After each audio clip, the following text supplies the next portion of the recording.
अस्सलाम वालेकुम वरहमतुल्लाहि वबरकातुहू। मेरे प्यारे बहन भाई को कुरान फॉर मदर चैनल पर एक बार फिर से खुशामदीद। आज मैं आप लोगों को जुड़वा बच्चों की निशानी बताऊंगी कि हमल में जुड़वा बच्चों की क्या क्या निशानी होती है, क्या क्या एहतियाती तदाबीर है और किन किन बातों का ख्याल रखना चाहिए। जितनी भी प्यारी मेरी हमला बहन है उनको मैं अपना भी ज़ाती तजुर्बा बताने वाली हूँ जुड़वा बच्चों का, क्योंकि माशाल्लाह अल्हम्दुलिल्लाह मेरे भी जुड़वा बच्चे हुए हैं।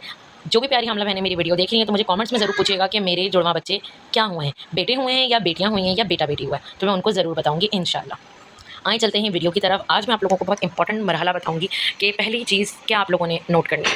देखिए, सबसे पहली चीज़ आप लोगों ने नोट करनी है, जब आप लोगों को लगे कि आपका हमल ठहर चुका है और आपने अगर टेस्ट करना है, तो आपने सबसे पहले ये चीज़ करनी है कि अगर आप स्ट्रिप से भी टेस्ट कर रही हैं या घर में जो नेचुरल चीज़ें होती हैं, जैसे बहुत सी लोग जो हैं जिनके पास स्ट्रिप अवेलेबल नहीं होता और वो जल्दी में नमक के ज़रिए जो टेस्ट करते हैं, वो भी मेरा एक एक्सपीरियंस है। उससे भी टेस्ट का आपको पता चल जाता है कि प्रेगनेंसी है या नहीं। तो ये 2 चीज़ों से अगर आप चाहें तो आप कर सकते हैं घर में, जैसे आपने किया, ठीक है। अगर तो लाइट भी स्ट्रिप में लाइट भी लाइन आई है तब भी आप लोगों ने डॉक्टर के जाना है, और डार्क भी अगर आई हो तब भी आपने डॉक्टर के पास जाना है। जैसे आए आपके स्ट्रिप में रेड लाइन, तो आप लोगों ने बैठना बिल्कुल भी नहीं है, आप लोगों ने फ़ौरन ही डॉक्टर के पास जाना है, क्योंकि कुछ नहीं पता चलता कि आगे आपके सिम्टम्स क्या बताने वाले हैं।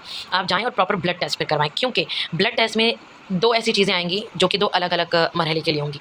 पहली चीज़ आपकी ये आएगी कि आपके जो रेडियस होंगे, वो प्रेगनेंसी के जो रिज़ल्ट होता है, जितना इतने से लेकर इतने मार्क तक के जो पॉइंट्स होते हैं, वो अप एंड डाउन होंगे, ठीक है। कभी-कभी जो होगा कि आपका एक दिन अगर आपका ब्लड टेस्ट किया डॉक्टर ने, अगर उनको थोड़ा-सा मसला लग रहा है कि यार आपके जो नंबर्स हैं वो कम आए हैं जितना होना चाहिए, तो वो शायद आपको दूसरा ब्लड टेस्ट भी दें। जैसे मैं अपना एक्सपीरियंस बताऊँ, क्योंकि मेरी डॉक्टर को लगा था कि मेरे जो है रेडियस कम आए हैं, तो उन्होंने फिर मुझे 2 दिन बाद या आई थिंक मुझे याद नहीं है, 1 दिन बाद दोबारा से ब्लड टेस्ट भी बोला था। फिर दोबारा जब ब्लड टेस्ट हुआ था तो उसमें मज़ीद पता चला था कि रेडियस बढ़े हैं या मज़ीद कम हुए हैं। अगर बढ़े तो इट्स मीन गुड साइन है, और अगर कम हुए तो इट्स मीन बैड साइन। क्योंकि ये 2 चीज़ें, ये चीज़ जब होती है जब 2 तरह की प्रेगनेंसी होती है। या तो एक आपकी अगर जुड़वां प्रेगनेंसी है, ट्विन्स प्रेगनेंसी है, तब होती है, या तो अगर आपकी एक्टोपिक प्रेगनेंसी है, क्योंकि मेरा इन दोनों का एक्सपीरियंस रह चुका है। मेरे एक्टोपिक प्रेगनेंसी में भी मेरे रेडियस कम हुए थे, और जब नेक्स्ट डे भी करवाया था तो मज़ीद कम हो गए थे। तो वो मेरी एक्टोपिक प्रेगनेंसी थी, जो कि एक्टोपिक प्रेगनेंसी चलती नहीं है, तो वो मतलब ज़ाया हो जाती है, तो वो एक अलग सिम्टम होता है, तो उसमें भी रेडियस कम होते हैं। और दूसरा, ट्विन्स प्रेगनेंसी में आपके रेडियस कम होंगे। लेकिन इसमें सबसे मेन बात ये है कि अगर आपका पहले दिन रेडियस कम हुआ है, कम आया है रिजल्ट में, तो आपने लाजमी 1 दिन छोड़ के या शायद 2 दिन छोड़ के आपने दोबारा ब्लड टेस्ट करना है। तब उससे पता चलेगा कि आपके रेडियस बढ़े हैं या नहीं। जैसे आपके रेडियस बढ़े तो इट्स मीन आपकी प्रेगनेंसी गुड जा रही है, और वो होगी ट्विन्स प्रेगनेंसी। क्योंकि जब मेरा रेडियस बढ़ गए थे और उसके बाद रेडियस बढ़ने के बाद फिर मेरी डॉक्टर ने मुझे अल्ट्रासाउंड दे दिया था फ़ौरन से कि हमने अब आपका स्कैन करना है, क्योंकि हमने देखना है कि आपकी प्रेगनेंसी किस टाइप की है। अल्लाह ना करे एक टॉपिक तो नहीं है। जब उन्होंने चेक किया तो वो तो बहुत शॉक्ड हो गई और खुश भी हुई, माशाल्लाह अल्हम्दुलिल्लाह। तो उन्होंने कहा कि यस इट्स मीन आपकी ट्विन्स प्रेगनेंसी थी, जिसकी वजह से आपका रेडियस कम आया था, लेकिन नेक्स्ट डे आपका रेडियस 2-3 डेज़ करके इस तरह बढ़ा है। तो ये होता है पहली बात है निशानी जुड़वां बच्चों के हमल में होने की, क्योंकि ये जो सिम्टम्स होते हैं ये बहुत इंपॉर्टेंट होते हैं, इसको इग्नोर बिल्कुल नहीं करना है, ठीक है। क्योंकि सबसे मेन इंपॉर्टेंट चीज़ ये होती है कि आपने जैसे अपना प्रेगनेंसी टेस्ट किया है, आपने फ़ौरन अपने डॉक्टर के पास आप जाएँ, ताकि आप ब्लड टेस्ट करवाएं। अगर वो नहीं भी करवा रही हैं तो आप उनसे बोले नहीं हमने करना है। और इस टाइप का अगर आपके रिजल्ट में सिनेरियो है जो मैंने डिफाइन किया है, तो आपने दोबारा भी करना है, 2-3 मरतबा करना है, उससे पता चलेगा कि ट्विन्स प्रेगनेंसी आपकी कैसी जाएगी। ये थी निशानी की बात कि आपकी ये निशानी होगी। दूसरी चीज़ आती है एहतियात की। देखिए, कई तरह की प्रेगनेंसी होती है, जिसमें एक प्लेसेंटा होता है और 2 बेबीज़ होते हैं जो अलग-अलग बैग में होते हैं। अगर मैं आपको एक घरेलू मिसाल दूँ तो किचन शेयरिंग होता है और रूम एक होता है। और दूसरी प्रेगनेंसी होती है जिसमें 2 प्लेसेंटा होते हैं और 2 अलग-अलग बैग्स होते हैं। तो उनमें ये होता है अमूमन कि जो एक प्लेसेंटा और 2 बैग्स होते हैं, वो डायक्रोमिक प्रेगनेंसी कहलाती है। ठीक है। और जो एक ही प्लेसेंटा हो और एक ही बैग हो, उसमें 2 बेबी हो, तो वो मोनोक्रेनिक कहलाती है। वो बहुत रेयर होता है, वो बहुत रिस्की भी होता है और बहुत रेयर भी होता है। तो इस चीज़ का भी पहले ही पता कर लेना होगा, क्योंकि अगर आपने सही टाइम पे सही जगह से स्कैन नहीं करवाया, अल्ट्रासाउंड नहीं करवाया, तो आगे जाके आप लोगों को बहुत मुश्किल का सामना करना पड़ सकता है। और तीसरी होती है डायक्रॉनिक, वो होती है 2 बैग्स होते हैं, 2 प्लेसेंटा होते हैं।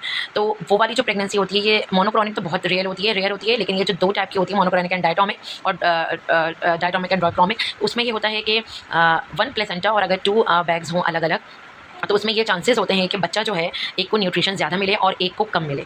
ये होता है उसमें बहुत एहतियात करना पड़ता है, बहुत ज़्यादा एहतियात की ज़रूरत होती है, क्योंकि मेरी यही वाली प्रेगनेंसी थी, ठीक है, मेरी यही वाली ट्विन्स प्रेगनेंसी थी। और दूसरा होता है जिसमें 2 बैग्स 2 प्लेसेंटा होते हैं, तो उसमें जो है दोनों बच्चों को प्रॉपर न्यूट्रिशन मिल रही होती है, ठीक है। तो अब मरहला कुछ इस तरह है कि आपने जब दोनों का, आपको में से कोई सी भी आपके अगर 2 में से कोई एक प्रेगनेंसी है, तो उसमें 110%, जिसका 1 प्लेसेंटा 2 बैग्स हैं, तो उनके तो 110% होता है कि आइडेंटिकल ट्विन्स होते हैं, मतलब एक जैसे, और जो जेंडर होता है वो भी एक ही होगा, ठीक है।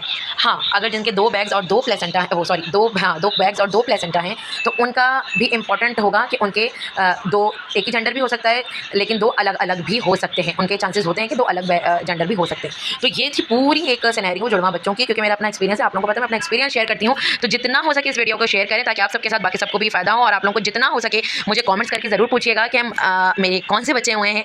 इंशाल्लाह मैं आप लोगों को ज़रूर बताऊँगी। टिकटॉक और इंस्टाग्राम को फॉलो करना ना भूलें, और इस वीडियो को शेयर करना ना भूलें। इंशाल्लाह मिलते हैं नेक्स्ट अच्छी वीडियो में। अल्लाह हाफ़िज़।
और हाँ, कमेंट करना, लाइक और शेयर करना बिल्कुल नहीं भूलिएगा, क्योंकि आप लोगों के इस कमेंट शेयर से बाकी सबको फ़ायदा भी होगा। सदका जारिया समझकर शेयर भी करें, और मुझसे जो आप लोगों से हो सकता है वो मुझसे पूछें। मैं इंशाल्लाह आप लोगों को एक-एक चीज़ें गाइड करूँगी। जज़ाकल्लाह।